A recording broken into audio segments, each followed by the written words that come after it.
பகுதி நேர ஆசிரியர்களின் ஊதியம் 12,500 15,000 உயர்த்தி வழங்கப்படும் என்று அமைச்சர் அன்பில் மகேஷ் தெரிவித்திருக்கிறார். முன்னதாக அவர்களுடனான பேச்சுவார்த்தையானது நடைபெற்றிருக்கிறது. விவரங்களை செய்தியாளர் நௌஷாத் வழங்க கேட்கலாம். நௌஷாத், என்னென்ன கோரிக்கைகள் உறுதியளிக்கப்பட்டிருக்கு? அதாவது இன்று அமைச்சருடைய அன்பில் மகேஷ் அமைச்சருடைய முகாம் அலுவலகத்தில் 2 ஆசிரியர் சங்கத்தினர் குறிப்பா பேச்சுவார்த்தை நடைபெற்றது. அது மிக முக்கிய பகுதி நேர ஆசிரியர்கள் பணி நிரந்தரம் செய்யக்கூடிய ஒரு கோரிக்கையும், மே மாதம் எங்களுக்கு வராத இந்த சம்பளத்தை தர வேண்டும் என்ற கோரிக்கையை முன்வைத்து இந்த பேச்சுவார்த்தை நடைபெற்றது. இந்த பேச்சுவார்த்தையில் மிக முக்கியமாக அமைச்சர் தெரிவித்துள்ளதால் பகுதி நேர ஆசிரியர்களின் தொடர் வேண்டுகோள் தேர்தல் வாக்குறுதி 150 நிறைவேற்றம் என்பது முதலமைச்சர் அவ்வப்போது பகுதி நேர ஆசிரியர் போராட்டம் என்ன ஆனது என்று தகவல் கேட்டு வரைந்துள்ளார் எனவும், பகுதி நேர ஆசிரியர்கள் என வரும்போது ஆட்சி மாற்றம் ஏற்பட்ட பொழுது குறிப்பாக அதுவும் இல்லாமல் பகுதி நேர ஆசிரியர்கள் என வரும்போது ஆட்சி மாற்றம் ஏற்பட்ட பொழுது கூட பள்ளிக்கல்வித்துறையின் வரவேண்டிய 3,540 கோடி மத்திய அரசு வழங்கவில்லை எனவும் தெரிவித்திருந்தார். மேலும் பகுதி நேர ஆசிரியர்கள் உங்கள் நேரத்தில் போராட்டத்தில் ஈடுபடுவது என்பது உள்ளபடியே மனதை வருத்தம் ஏற்படுவதும் தெரிவித்தில்லாமல், பகுதி நேர ஆசிரியர்கள் குறிப்பாக ஆட்சி மாற்றத்திற்கு பிறகு உயர 2,500 ரூபாய் வழங்கப்பட்டது. அதன் தொடர்ச்சியாக தற்போது 2,500 ரூபாய் மொத்தம் 15,000 ரூபாய் வழங்கப்படும் என அறிவிப்பு வெளியிட்டிருக்கிறார். பகுதி நேர ஆசிரியர்கள் கவலைப்பட வேண்டாம், உங்கள் கோரிக்கை நிறைவேற்றப்படும் எனவும், மே மாதத்தில் பகுதி நேர ஆசிரியர்களுக்கு குறைந்தபட்சம் 10,000 வழங்க உள்ளோம் எனவும், பணி நிரந்தரம் செய்வது தொடர்பாக பள்ளிக்கல் துறையின் சட்டத்துறை பேச்சுவார்த்தை நடத்தி அதன் பிறகு முடிவு சொல்லப்படும் என தெரிவித்திருப்பது மிக முக்கிய ஒன்றாக என்றால், அவர்கள் மே மாதம் மட்டுமே பகுதி ஆசிரியர்களுக்கு சம்பளம் இல்லாமல் சூழ்ந்தது. அதற்கு நாங்கள் என்ன செய்வோம், எங்களுக்கு அந்த மாதம் என்பது மிக கடுமையான சூழலாக இருக்கிறது, அந்த சம்பளத்தையும் சேர்த்து தர வேண்டும் என தெரிவித்திருந்தார்கள். அதற்கு முதல் கட்டமாக 5,000 தர தெரிவித்ததில் இல்லை 10,000 என தற்சமயம் தீர்மானிக்கப்பட்டிருக்கிறது.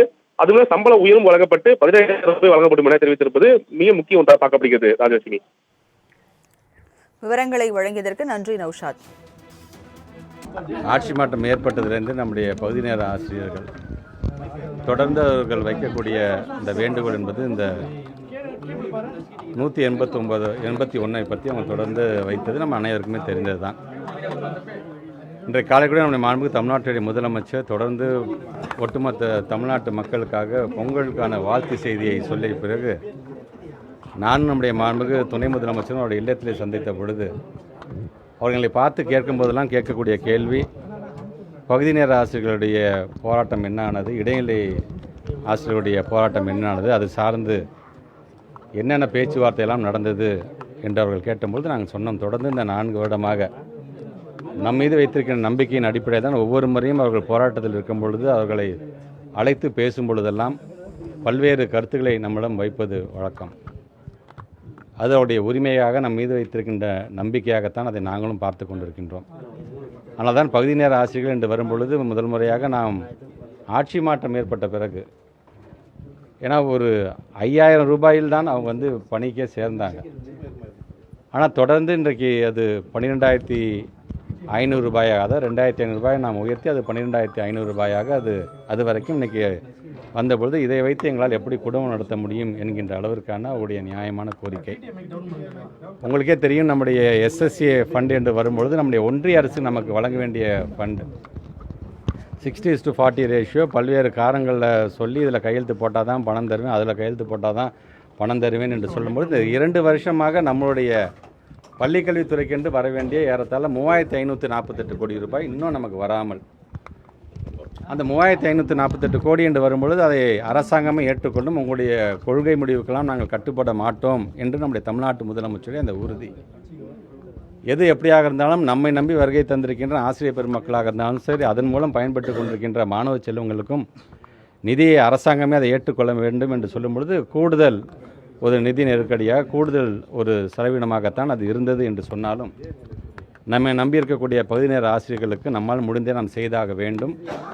பொங்கல் வாழ்த்து செய்தி என்பது வெறும் வாழ்த்தாக மட்டும், வெறும் மகிழ்ச்சி என்பது வார்த்தையில் மட்டும் இல்லாமல் ஒட்டுமொத்த தமிழமும் மகிழ்ச்சியோடு இருந்திட வேண்டும். பொங்கல் தினத்தன்று இது போன்ற அவர்கள் ஆர்ப்பாட்டத்தில் போராட்டத்தில் ஈடுபடுவது என்பது உள்ளபடி எனக்கு ஒரு கனத்த இதயத்தை தருகிறது என்று தமிழ்நாட்டு முதலமைச்சர் சொல்லி அது சார்ந்து உடனடியாக ஒரு முடிவெடுக்க வேண்டும் என்று சொன்னார்.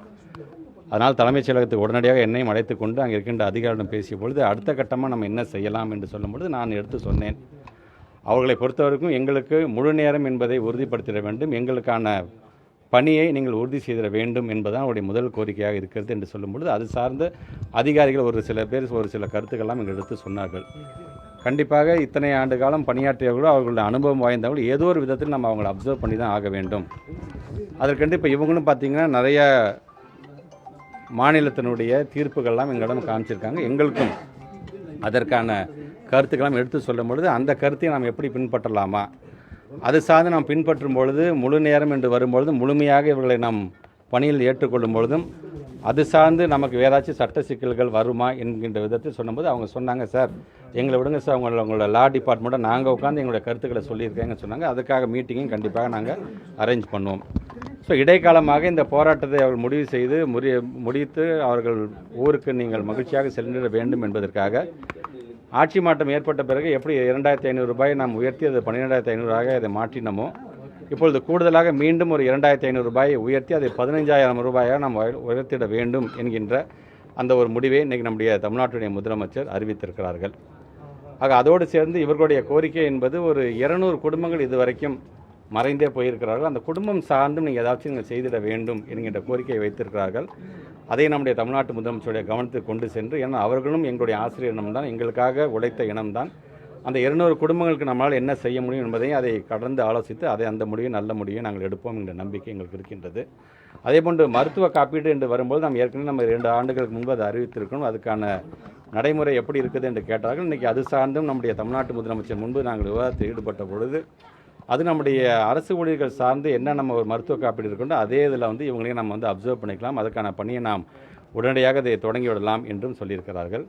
இவர்களுடைய நீண்ட நாள் கோரிக்கையாக இருந்தால் மே மாதத்திற்கான எங்களுக்கான சேலரி வர வேண்டும், வந்தால் கொஞ்சம் நல்லாயிருக்கும் என்று அவங்க சொல்லும்பொழுது தமிழ்நாட்டு முதலமைச்சர் அவரோட உட்காந்து பேசும்போது சொன்னாங்க, இல்லை மே மாதம் மட்டும் ஒரு ஹாஃப் சேலரி நம்ம கொடுக்கலாம் அப்படிங்கும்பொழுது கூட இப்போ அவங்க பேசும்போது, சார் ஹாஃப் சேலரினா 7,500 வச்சு நாங்கள் என்ன பண்ணுவோம், தயவுசெய்து அதையும் நீங்கள் கன்சிடர் பண்ண வேண்டும் என்று சொன்னபொழுது அவங்க நான் கொஞ்சம் வெயிட் பண்ணுங்க என்று சொல்லி உடனடியாக முதலமைச்சருடைய கவனத்துக்கு அதை கொண்டு செல்லும்பொழுது இப்போ உடனடியாக அவர்களும் அதிகாரிகளும் உட்காந்து பேசி மே மாதத்தில் 10,000 ரூபாய் சேலரி அவங்களுக்கு இப்போதைக்கு நீங்கள் நிர்ணயிங்க என்று சொல்லியிருக்கார்கள். நாங்கள் எல்லாமே சொல்கிற மாதிரி அவங்களை எப்படி நாங்கள் இப்போ நாங்கள் பேசுவது இந்த இடைக்கால நிவாரணமாக நாங்கள் அறிவிக்கிறோமோ அவங்க கேட்கக்கூடிய முழுமையாக நாங்கள் தேர்தல் வாக்குறுதியில் சொல்லக்கூடியது என்ன என்பதையெல்லாம் தமிழ்நாட்டுடைய முதலமைச்சர் தொடர்ந்து இவர்களுக்காக இத்தனை ஆண்டுகாலம் எங்களை நம்பி இருக்கிறவர்களை கைவிடாமல் அதையும் நாங்கள் கூடியவர்கள் செய்வதற்கான எல்லா நடவடிக்கையும் நாங்கள் எடுப்போம் என்பதை மட்டும் இந்த நேரத்தில்